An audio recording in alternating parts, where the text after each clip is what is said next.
1 Coríntios, queridos, capítulo de número 1.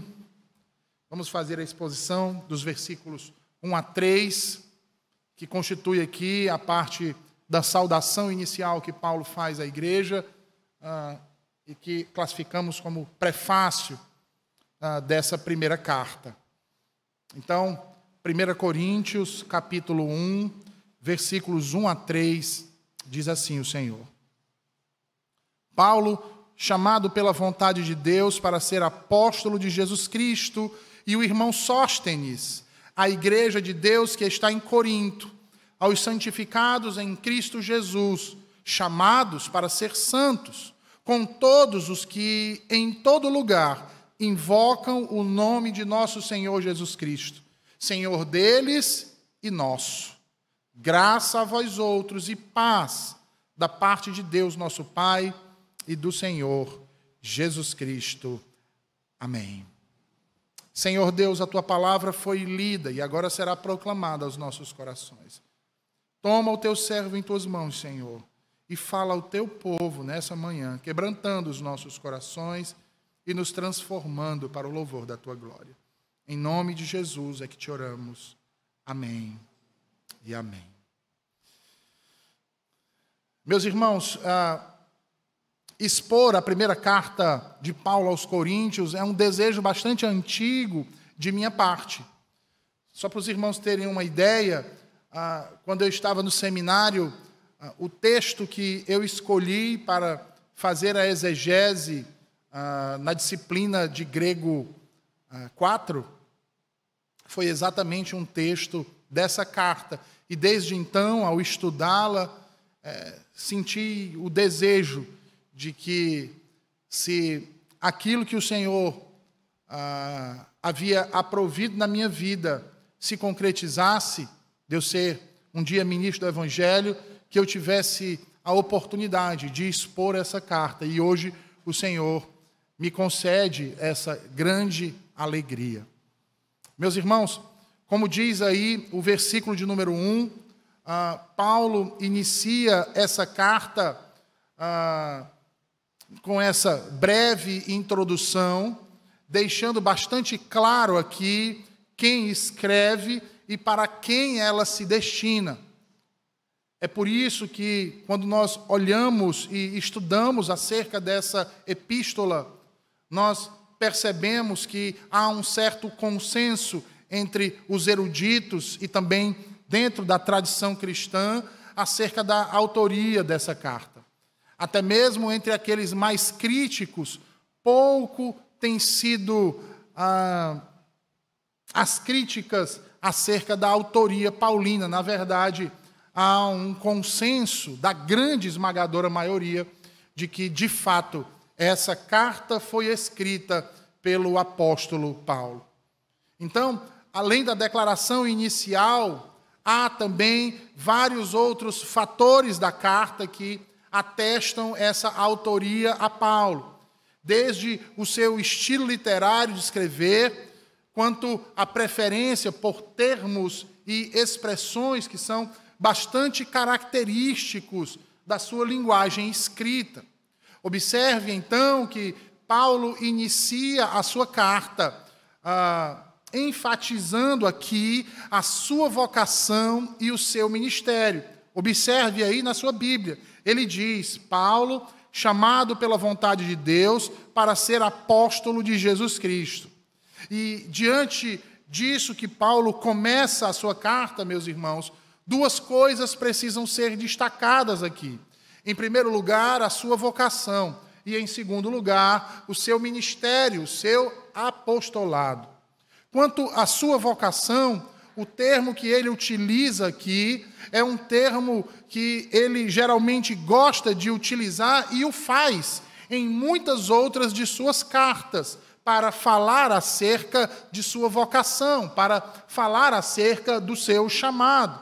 A ideia contida nesse termo aqui, que é um adjetivo atributivo, é a de alguém que teve sua presença solicitada para o cumprimento de uma tarefa, ou melhor, para o cumprimento de uma ordenança. Ordenança essa, tarefa essa, que não poderia ser recusada. Sendo assim, que tarefa então seria essa? E a resposta que Paulo nos dá a esse chamado, a essa sua convocação, a sua presença, é para ser apóstolo de Jesus Cristo. E observe que a palavra que ele utiliza aqui, apóstolo, e que vem do grego apóstolos, em si, ela é derivada de um verbo grego chamado apostelo, que significa enviar. E neste caso, trata-se de enviar alguém ou comissionar alguém. É importante nós destacarmos também, no tocante ao uso desse termo, que o Novo Testamento traz um significado distinto desse termo em duas colocações. A primeira, ele traz um significado que nós chamamos de geral, uma aplicação geral do termo no sentido completo da ação, onde nós temos o indivíduo que é enviado. Por exemplo, em Mateus, lá no capítulo 10, versículo 5, você vai lembrar do texto quando Jesus envia os seus discípulos e de 2 em 2 para que eles vão às aldeias da Galileia, né? E ali para que eles façam sinais e prodígios, expulsando demônios, curando enfermos. Essa palavra, esse verbo aqui é encontrado nessa ordem que Jesus dá a eles. Nesse mesmo sentido, irmãos, mais geral ou mais genérico, o Novo Testamento fala também do chamado de todos os crentes e o envio destes crentes, de um modo geral, ao mundo para servir seu Senhor Jesus Cristo como testemunhas dele. Notem que é nesse mesmo sentido que nós temos textos como o de Romanos 16, 7, Atos dos Apóstolos, capítulo 14, né, versículo 14, nos casos ali de Andrônico e Júnias, ali em Romanos, e também de Barnabé, ali no texto de Atos dos Apóstolos, nos quais eles são chamados de apóstolos, mas apóstolos nesse sentido geral do termo, ou seja, no sentido de terem sido enviados a uma missão, o que se adequaria àquilo que nós chamamos hoje de missionários. No entanto, o Novo Testamento também nos apresenta um outro sentido para esse termo, para o uso dessa palavra apóstolo, uma outra aplicação para essa mesma palavra. E essa aplicação, ela está dentro de um sentido que é mais técnico, de um sentido que é mais específico e que diz respeito a uma qualidade, que diz respeito a um nome, que diz respeito a um ofício diferente dos demais ofícios que o próprio Senhor instituiu.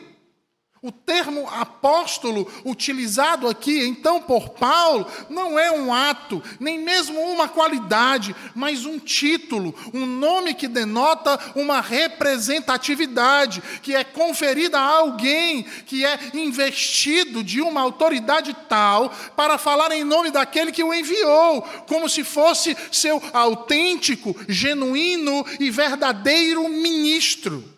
E nesse sentido, meus irmãos, ou melhor, nesse segundo sentido, nós tomamos então o ministério apostólico, meus irmãos, na implicação de se tratar de um ministério que havia sido forjado pelo próprio Deus, instituído pelo próprio Cristo, e para que isso viesse a acontecer, e para que alguém viesse a receber esse título, para que alguém viesse a ser reconhecido como apóstolo, nesse segundo sentido específico, alguns critérios necessitavam ser preenchidos. E talvez agora você esteja perguntando que critérios seriam esses. Em primeiro lugar, o primeiro critério a ser exigido era de que alguém, para ser chamado apóstolo, teria que ser alguém que andou com Jesus Cristo, que viveu com Cristo, que aprendeu do próprio Cristo e testemunhou a sua ressurreição.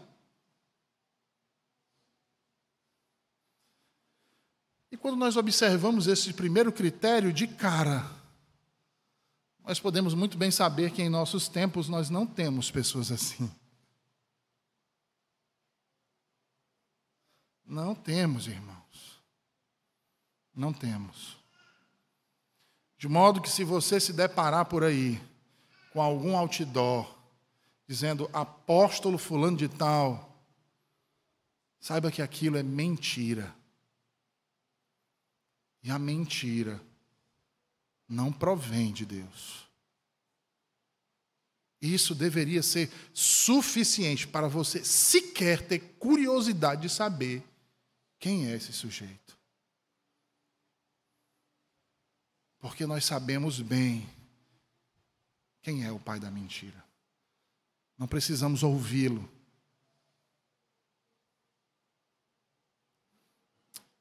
O segundo critério, então, o segundo critério que as Escrituras nos mostram para alguém ser qualificado, chamado como apóstolo, era ter sido comissionado pelo próprio Senhor Jesus Cristo para este fim.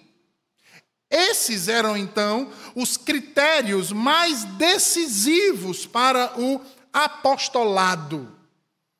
Observe que, nesse segundo sentido, e de acordo com essas exigências estritas, que precisavam ser cumpridas para que alguém viesse ser reconhecido como apóstolo de Cristo, Paulo parece não atendê-las.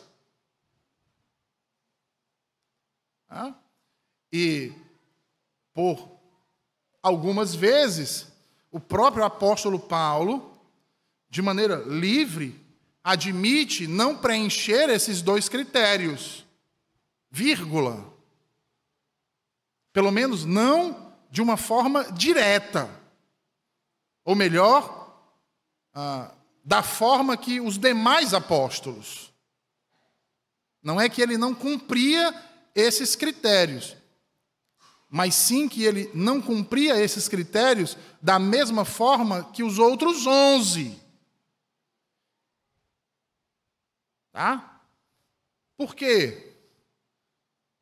Porque ele é chamado para ser apóstolo pelo próprio Senhor Jesus, mas depois que Jesus Cristo morreu e ressuscitou. É por isso que, por diversas vezes, veja, por diversas vezes, o apóstolo Paulo insistiu de que, de fato, ele não estava junto aos demais 11 apóstolos, andando junto com Cristo em seu ministério terreno. Mas que o Cristo ressuscitado apareceu a ele e o vocacionou. Por exemplo, nessa mesma epístola aqui que ele escreve aos Coríntios, ele afirma isso no capítulo 9, versículo 1, e também no capítulo 15, versículo 8. O que faz, então, com que esse critério seja atendido. E vejam, outros textos do Novo Testamento, como Atos, capítulo 9, versículo 6, versículo 15 e 16, Atos 22, versículo 21. Lucas ali, ao descrever as situações que vinham acontecendo com os apóstolos de Jesus Cristo, nesses textos afirma que, além dos 12, Paulo também, de um modo especial, havia sido chamado por Cristo, comissionado por Cristo, como que fora de tempo. É assim que ele é tomado. Ele atende a esses critérios, como que fora de tempo. O próprio Senhor Jesus diz que o chamou para que ele fosse apóstolo aos gentios. Porém, meus irmãos, o mais intrigante aqui nessa passagem, desse primeiro versículo, não é a questão do apostolado de Paulo como que fora do tempo, mas sim as razões que motivaram nosso autor a dar tanta ênfase a isso no início dessa carta, logo no primeiro versículo, principalmente quando ele eleva a razão de sua vocação ao declarar, irmãos, que esta foi tão somente pela vontade de Deus. E aí, no tocante a isso, nós temos algumas informações históricas bastante importantes a serem então aqui mencionadas. Informações essas que nos ajudarão a entender as razões por que ele fez isso. E a primeira dessas razões, meus irmãos, se encontra no fato de que a igreja de Corinto possuía vários problemas, tanto problemas de ordem doutrinária, quanto principalmente de ordem moral. Só para vocês terem uma ideia, a cidade de Corinto era conhecida no primeiro século como o paraíso do marinheiro, o céu dos bêbados e o inferno de uma mulher decente. A cidade tinha um templo dedicado à deusa Afrodite. Esse templo ficava localizado em um precipício de aproximadamente 550 metros de altura. E ali naquele templo ficavam cerca de 1000 prostitutas cultuais. Essas prostitutas promoviam um culto que fez de Corinto um exemplo proverbial de sensualidade. De sensualidade. Além disso, irmãos, a proeminência econômica daquela cidade, derivada do comércio portuário, trazia consigo a corrupção, o interesse espúrio pela prosperidade a qualquer custo, o que fazia com que a população local, e aqui nós temos muita divergência entre os eruditos, há quem defenda que Corinto tinha uma população de 100 mil habitantes, há quem defenda até de 600 mil habitantes. O fato é que tinha muita gente morando naquela cidade. E aquelas pessoas valorizavam em demasia os status sociais e as glórias. Aqueles que venciam, vamos usar um termo comum de nossos tempos, aqueles que venciam na vida, eram honrados e bastante respeitados, quer fossem aristocratas, quer fossem oradores eloquentes, debatedores, comerciantes ricos, donos de grandes quantidades de escravos e também guerreiros. Assim como em toda a Grécia, a sabedoria, irmãos, ou melhor, os sofismas filosóficos, os belos discursos, eram muito estimados por esse povo. E percebam que essas preferências, esses costumes, foram refletidos na igreja de Corinto. Logo, à medida que os cristãos em Corinto faziam dessas preferências, as suas preferências, sua condição espiritual decaía. E eles, cada vez mais, se inclinavam ao mundanismo. Para boa parte dos crentes em Corinto, irmãos, ser espiritual significava ser bem-sucedido socialmente, intelectualmente e espiritualmente. Socialmente, tendo muito dinheiro. Intelectualmente, tendo um discurso eloquente, conhecimento. E espiritualmente, manifestando muitos dons. Em especial, o dom de línguas. Para eles, a transformação interna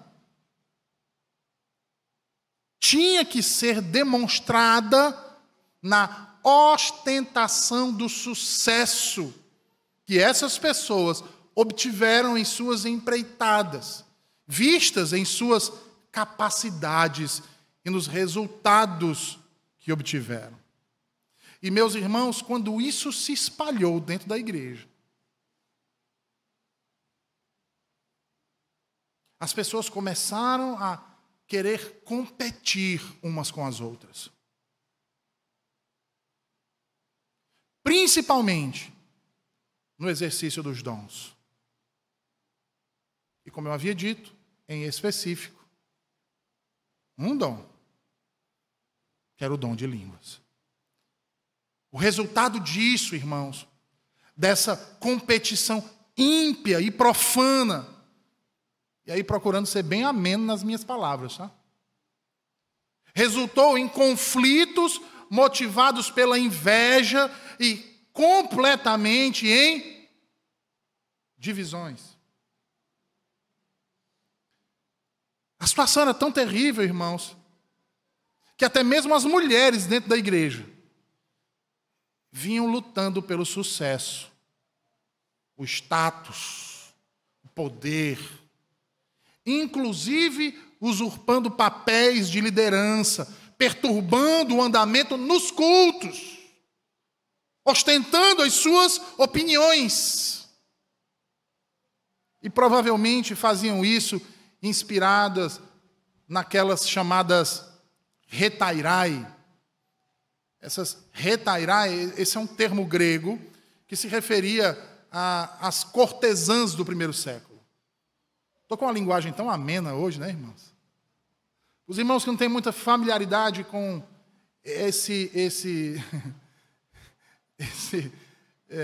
essa palavra cortesã, era uma prostituta. Digamos assim, trazendo para o nosso entendimento hoje, seria uma prostituta de primeira classe.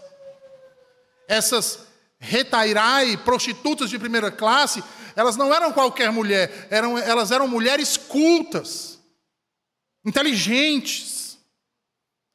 Você tem uma ideia? Os filósofos daquele tempo, os homens gregos, os ricos, os romanos, gostavam de discutir filosofia e política com essas mulheres.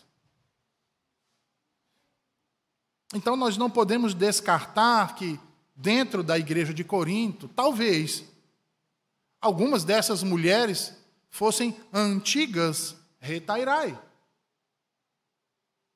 E que estavam tendo dificuldade para conciliar aquilo que dizia o Evangelho e aquilo que elas praticavam na sua vida social. Estavam tendo, então, dificuldades de se adequar a essa nova realidade.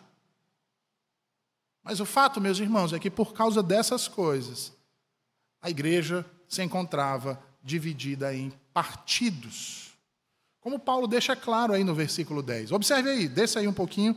A gente ainda vai expor esse versículo, não hoje, claro. Mas veja aí o que ele diz no versículo 10. Ele diz: rogo-vos, irmãos, pelo nome de nosso Senhor Jesus Cristo, que faleis todos a mesma coisa, que não haja entre vós divisões.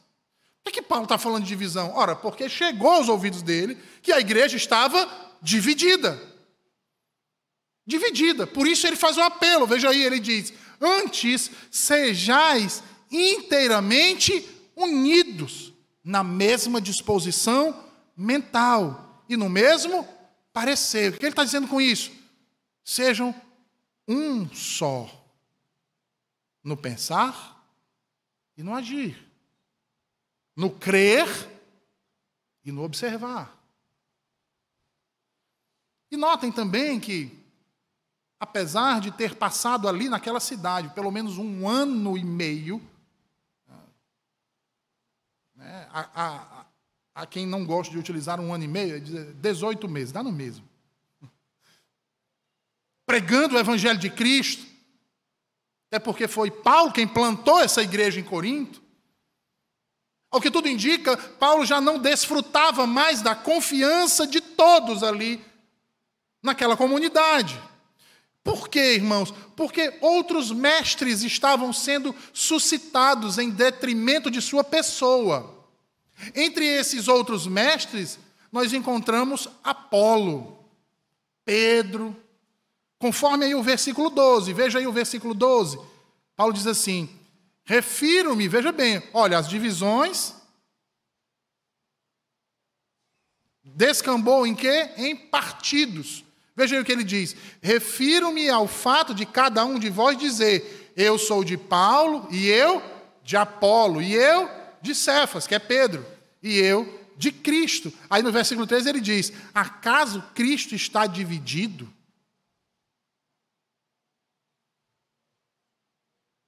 Acaso Cristo está dividido? Sendo assim, então, irmãos, vejam, para que pudesse então tratar desses problemas e dessas questões, Paulo se viu então impelido a refrescar-lhes a memória. Refrescar-lhes a memória acerca de quê, reverendo?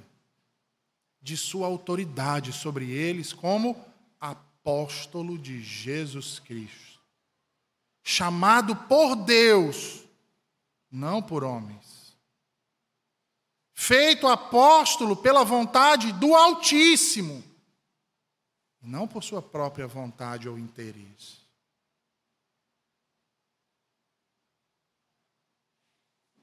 E sabe, irmãos, isso que Paulo faz aqui com esses crentes, essas palavras iniciais que suscita a lembrança deles de realidades transcendentais da verdade, muitas vezes se torna necessário em nossos dias fazermos a mesma coisa. Sabe por quê? Porque através das redes sociais, muitos têm tomado para si mestres, desfazendo-se daqueles a quem o Senhor vocacionou para servir na igreja local.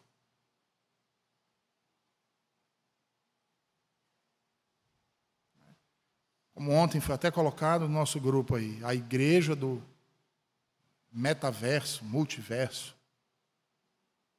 As pessoas vão brincar de ser crentes agora. Um personagem fictício.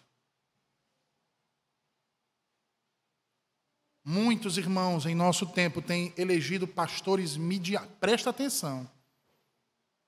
Veja como a realidade da igreja de Corinto não está distante da nossa realidade hoje.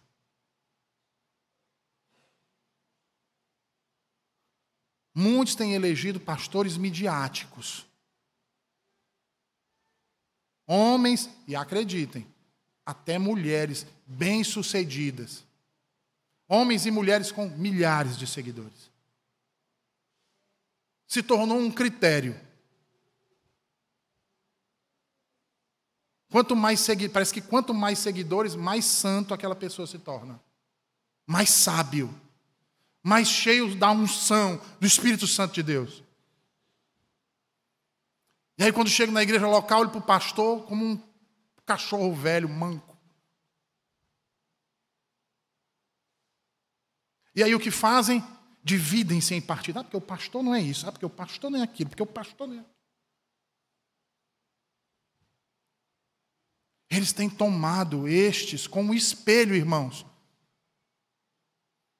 Muitos têm procurado copiá-los para poder ostentar o mesmo sucesso, para ter a mesma visibilidade, como se a autoridade fosse proveniente dessas coisas.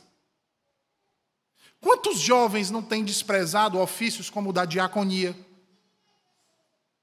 E até mesmo o presbiterato.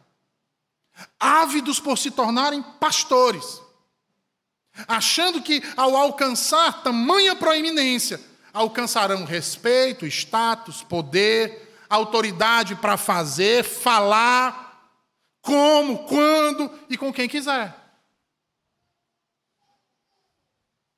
Homens e mulheres que estão mais voltados para com o que acontece fora do que dentro da igreja local. Que pensam no que pensam e dizem os outros. Principalmente nas redes sociais.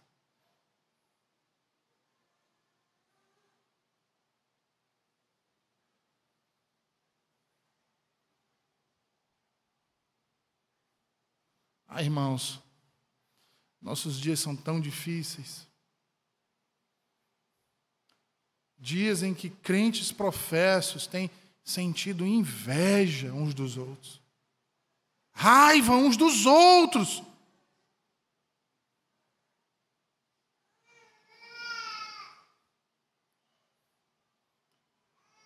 Eu às vezes fico me perguntando, como pode ser isso?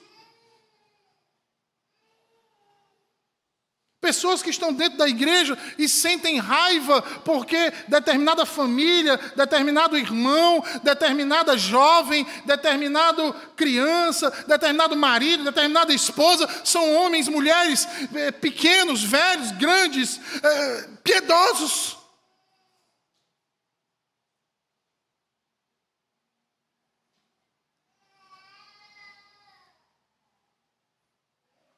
As pessoas de nossos tempos, dentro das igrejas, estão criticando os maridos porque manifestam seu amor e respeito por sua esposa, irmãos.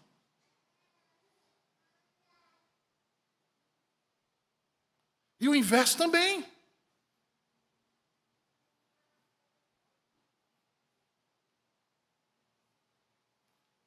Pessoas que, ao invés de se alegrar com esses irmãos, e até mesmo enxergar neles a manifestação da graça de Cristo, e tomá-los como exemplo de imitadores de Cristo, e assim também procederem, acabam por nutrir em seus corações um desprezo por essas pessoas. A pergunta, irmãos, é: de onde vem tudo isso? Se não do secularismo, do mundanismo, dos conceitos, das ideias profanas que têm invadido as igrejas e alimentado o que há de pior em nós. Você sabe o que é que tem de pior em você? A sua velha natureza. Que é ávida para o quê? Pecar.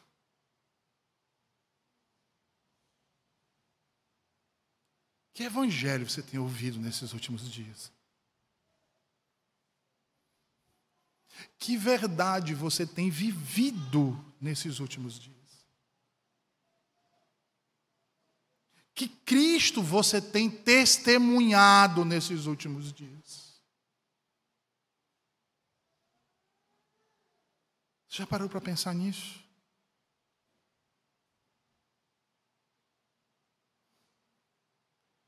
Meus irmãos, há apenas um único evangelho, uma única verdade em todo o universo. Como só há um único Cristo, Jesus de Nazaré. E o evangelho, a verdade e a vida deste Jesus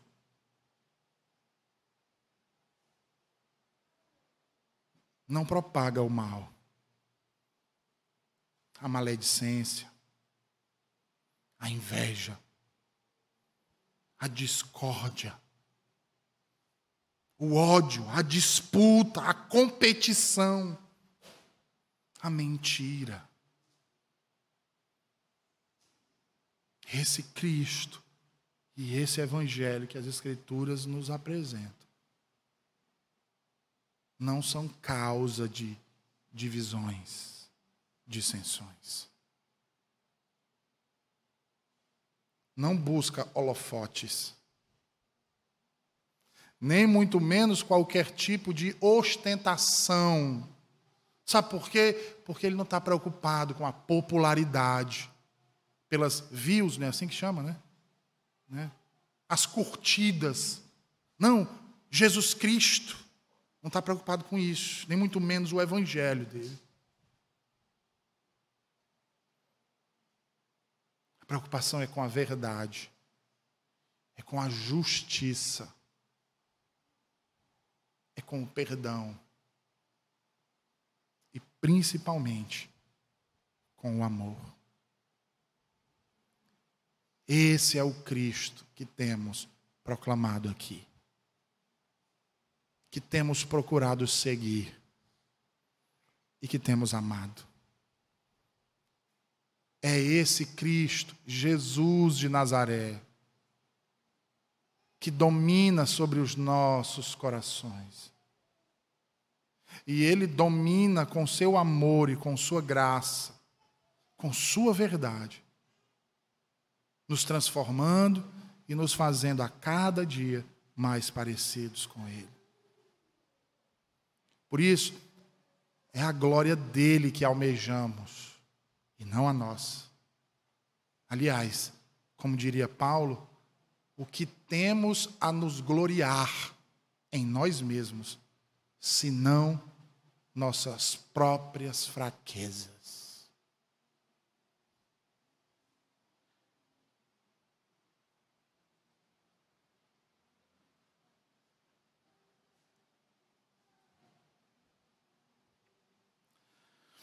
Paulo, chamado pela vontade de Deus para ser apóstolo de Jesus Cristo, e o irmão Sóstenes.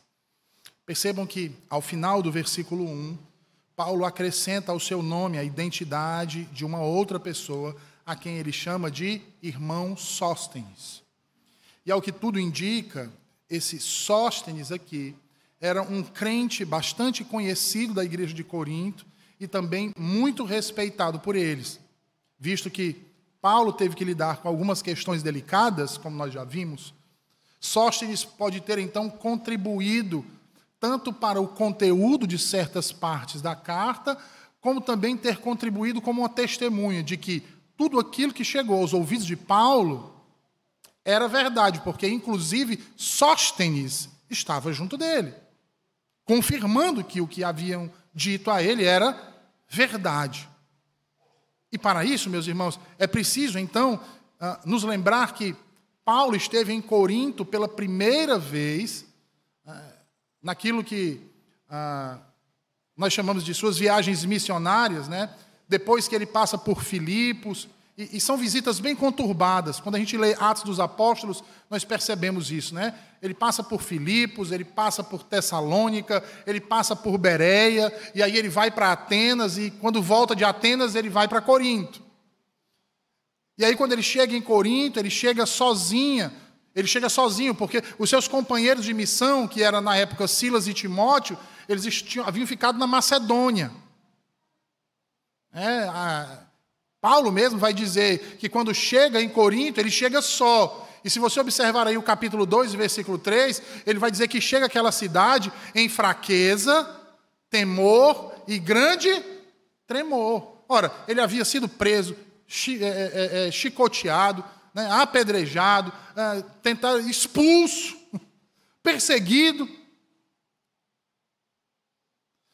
E quando ele chega em Corinto, então, ele se hospeda na casa de um casal que vai ficar muito conhecido no Novo Testamento, que é Áquila e Priscila. Um casal de judeus que, assim como Paulo, né, tinham em comum a mesma profissão, que era fabricar tendas. Paulo, então, fica em Corinto por cerca de 18 meses, e depois desse período ele sai de Corinto, depois de ter plantado a igreja, e vai para a cidade de Éfeso. E após a saída de Paulo, vem um jovem para Corinto cuidar da igreja. Um jovem chamado Apolo, um pregador bastante eloquente, oriundo da cidade de Alexandria, que vai consolidar aquela igreja e expandir a igreja que o apóstolo Paulo havia plantado ali. Isso o próprio Paulo testemunha, lá no capítulo 3, versículos 6 e 8. E aí vejam, meus irmãos, porque ao que tudo indica, Apolo se utilizava do chamado método alegórico para interpretar as Escrituras. Só contextualizando os irmãos acerca desse método. Bem, quando nós lemos um texto, e principalmente quando nós lemos as Escrituras, tudo aquilo que nós lemos, nós automaticamente, nós fazemos o quê? Interpretamos o que estamos lendo. Ninguém lê palavras ao léu. Quando a gente lê um jornal, quando a gente lê uma carta, quando a gente lê um anúncio, a gente lê já com o intuito de interpretar, de entender o que está sendo dito. Pois bem, no estudo das Escrituras, nós temos alguns métodos que foram utilizados ao longo da história para se entender o que o texto das Escrituras queriam dizer. E um dos métodos antigos e um dos principais métodos de interpretação que havia ali no primeiro século era o chamado método alegórico, que era um método de espiritualização do sentido. Então, aqueles que faziam parte dessa escola de interpretação, cujo maior expoente daquela época era a cidade de Alexandria. Então, subentende-se que, por Apolo ser daquela cidade, ele cresceu sendo educado e interpretando as Escrituras de um modo alegórico, de um modo espiritual. Diferente do modo que nós interpretamos as Escrituras. Nós interpretamos as Escrituras não de uma maneira alegórica, mas de uma maneira mais literal. A gente lê o texto e procura entender o texto à luz do seu contexto, né? Observando as relações gramaticais e as relações históricas. O método alegórico, eu não vou dizer que ele desprezava o sentido literal, não é que ele desprezasse o sentido literal do texto, mas ele buscava um sentido maior, que não estava explícito nas palavras do texto, que era um sentido espiritual. Daí o nome alegórico. Então, Apolo vem dessa escola. E o modo com que interpretava as Escrituras, irmãos, vejam bem isso, né? Tinha implicações no seu ensino e, consequentemente, na sua pregação, que, aliás, ele era um exímio pregador de seu tempo. Por quê? Porque ele se utilizava da retórica ou da prédica retórica no seu mais alto grau. E aí, o que é que os crentes de Corinto fizeram? Lembra o que é que os coríntios gostavam? Ostentação de quê? Linguagem, conhecimento, poder aquisitivo, não é assim? Paulo, por sua vez, a interpretação, né, por ser um judeu, ele tinha uma interpretação alegórica, mas ele não desprezava o sentido literal. A pregação de Paulo era mais simples. Então, eles pegam a eloquência de Apolo e olham para a pregação simples de Paulo e dizem o quê? Apolo sabe muito mais. Apolo é o cara. Paulo? Provavelmente, Apolo devia ter uma estatura maior que Paulo, deveria ter uma aparência física que chamasse a atenção, porque chamou a atenção a sua pregação de Priscila e Áquila, quando ouviram em Éfeso. Então olhavam para Paulo, olhavam para a simplicidade da sua pregação e diziam assim, não, esse cara não sabe de nada. Apolo, sim. Olha a erudição de Apolo. Olha como ele prega. E aí começou-se a se estabelecer um contraste. E certamente, meus irmãos, essas diferenças que não trouxeram contradições doutrinárias, não uma contradição que fosse grave, mas trouxe o suficiente para produzir nos crentes de Corinto aquilo que Paulo vai chamar de partidarismo. É por isso que ele, então, vai iniciar o versículo de número 2, enfatizando que a igreja que está em Corinto pertence ao Senhor. Veja aí o que ele diz no versículo 2. Ele diz assim: a igreja de Deus que está em Corinto, aos santificados em Cristo Jesus, chamados para ser santos, com todos os que em todo lugar invocam o nome de nosso Senhor Jesus Cristo, Senhor deles e nosso. Mas essa parte do versículo 2, nós vamos deixar para ver à noite. À noite. Tá certo, meus queridos? Então, observemos o que esse primeiro versículo nos traz de importante hoje, meus irmãos, para a nossa realidade. Primeiro, que ninguém se torna apóstolo por vontade própria. Há critérios para isso. Critérios que foram estabelecidos pelo próprio Deus. Ninguém se torna ministro do Evangelho por vontade própria. O Senhor Deus estabeleceu critérios para isso. E é Ele quem chama, é Ele quem sustenta, e é Ele quem concede a autoridade a essas pessoas. Além disso, nós aprendemos também, irmãos, que o contexto em que estamos inseridos nesse mundo é perigoso demais para não valorizarmos aqueles que o Senhor separou e nos legou para que a sua verdade chegasse até nós. E ao chegar a nós, não podemos fazer pouco caso disso, mas devemos valorizar, guardar nos nossos corações, para que sejamos transformados e para que sejamos diferentes das outras pessoas que não conhecem essa verdade.